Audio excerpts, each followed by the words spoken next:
Hello friends, CTET special में आज मैं आपके लिए हिंदी पेडागोजी लेकर आई हूँ। और चलिए स्टार्ट करते हैं। कुछ इम्पॉर्टेंट क्वेश्चन मैं आपको प्रीवियस ईयर के कराऊंगी और ये सभी एग्ज़ाम के पर्पज़ से बहुत ज़्यादा इम्पॉर्टेंट है। इससे आपकी प्रैक्टिस भी हो जाएगी। तो चलिए स्टार्ट करते हैं। हमारा फर्स्ट क्वेश्चन है, प्राथमिक स्तर पर हिंदी भाषा सिखाने के लिए सबसे अधिक ज़रूरी है। तो करेक्ट आंसर हो जाएगा डी, कक्षा में प्रिंट समृद्ध परिवेश। बच्चे बोलचाल की भाषा का अनुभव लेकर विद्यालय आते हैं, इसका निहितार्थ है कि, इसका सही आंसर हो जाएगा डी, बच्चों के भाषाई अनुभवों का उचित प्रयोग किया जाए। आपने देखा होगा कि बच्चे जो है स्कूल में आते हैं तो उनको थोड़ा बहुत अपनी लैंग्वेज मदर टंग की नॉलेज होती ही है, ठीक है। तो हमें उसका, उनके अनुभवों का उपयोग करके ही उन्हें अपना आगे बढ़ाना चाहिए, इसका ये मतलब है। नेक्स्ट है, भाषा सीखने सिखाने में आप किसे सबसे अधिक महत्वपूर्ण मानते हैं। तो इसका आंसर हो जाएगा सी, सामाजिक अंतःक्रिया। नेक्स्ट है हमारा, हिंदी भाषा शिक्षक का यह प्रयास होना चाहिए कि वे,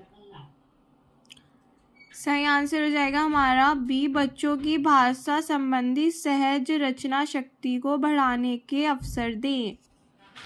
नेक्स्ट है हमारा, कक्षा 5 के बच्चों के भाषा आकलन के संदर्भ में आप किस सवाल को सबसे कमज़ोर मानते हैं। तो ये कुछ ऑप्शन दिए हैं, इसमें से जो आपको सबसे वीक ऑप्शन लग रहा है ना उसको चूज़ करना है, ठीक है, कि मतलब जो ना में लग रहा हो आपको। तो इसका सही आंसर हो जाएगा हमारा ये, ईदगाह कहानी में हामिद ने मेले में क्या देखा। ये एक वन लाइनर आंसर है, तो इससे बच्चों की भाषा का आकलन तो नहीं होगा। भाषा का अति महत्वपूर्ण प्रक्रियाएं है, तो इसका सही आंसर जाएगा डी, संप्रेषण। नेक्स्ट है हमारा, सुनने और लिखने की कुशलता का आकलन करने का सबसे अच्छा तरीका है। सुनने और लिखने का हमें आकलन करना है बच्चे का, तो इसका सबसे अच्छा तरीका क्या होगा, ये ऑप्शन है और सही ऑप्शन है हमारा डी, सुनी गई कहानी को अपने शब्दों में लिखना।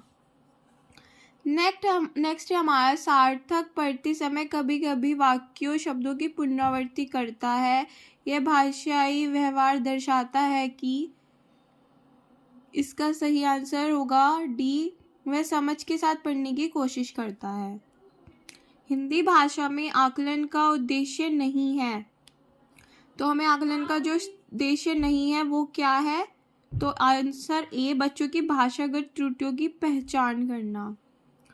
आपके विचार से प्राथमिक स्तर पर उत्कृष्ट लेखन कार्य का उदाहरण है। उत्कृष्ट लेखन कार्य का क्या उदाहरण है, किसी आंखों देखी घटना का लिखित वर्णन करना। भाषा सीखने के संदर्भ में कौन सा कथन सही है। तो भाषा सीखने के संदर्भ में हमारा बी जो है वो सही है, बच्चों में भाषा अर्जित करने की जन्मजात क्षमता होती है।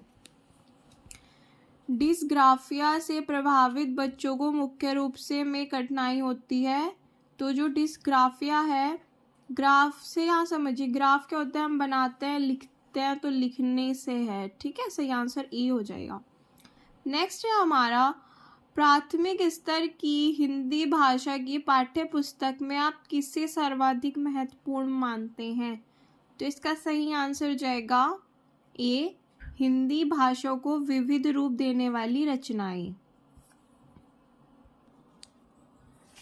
बहुभाषिक कक्षा में बच्चों की भाषाएं। बहुभाषिक कक्षा कैसी कक्षा होती है, जहाँ बहुत सारी भाषाओं को बोलने वाले बच्चे, मतलब अलग अलग भाषा को बोलने वाले बच्चे एक साथ शिक्षा ग्रहण करते हैं, वो हमारी बहुभाषिक कक्षा कहलाती है, ठीक है।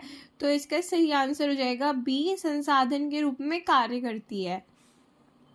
नेक्स्ट है हमारा, भाषा सीखने और भाषा अर्जित करने में अंतर का मुख्य आधार रहे। तो इसका आंसर हो जाएगा डी, भाषा का उपलब्ध परिवेश। परिवेश से ही भाषा सीखने और अर्जित करने में अंतर होता है। ये नीचे गाइस देखिए एक हमारी पंक्तियाँ दी गई हैं कविता की, और इससे हमें वो क्वेश्चन हल करने होते हैं। तो ये हमारा पैराग्राफ आता है, तो आप इसकी भी प्रैक्टिस कर सकते हो। मैं इसको कवर कर रही हूँ, आप एक बार इस पर नज़र डाल लेना। ये हमारा पैराग्राफ है और ये यहाँ इससे रिलेटेड क्वेश्चन है। उम्मीद करती हूँ गाइस आपको समझ आया होगा, और अगर आपको ये पैराग्राफ कैसे सॉल्व करना चाहिए ये भी जानना है तो इस पर भी मैं आपके लिए वीडियो बना दूँगी। प्लीज़ मुझे कमेंट कीजिएगा। Thank you guys.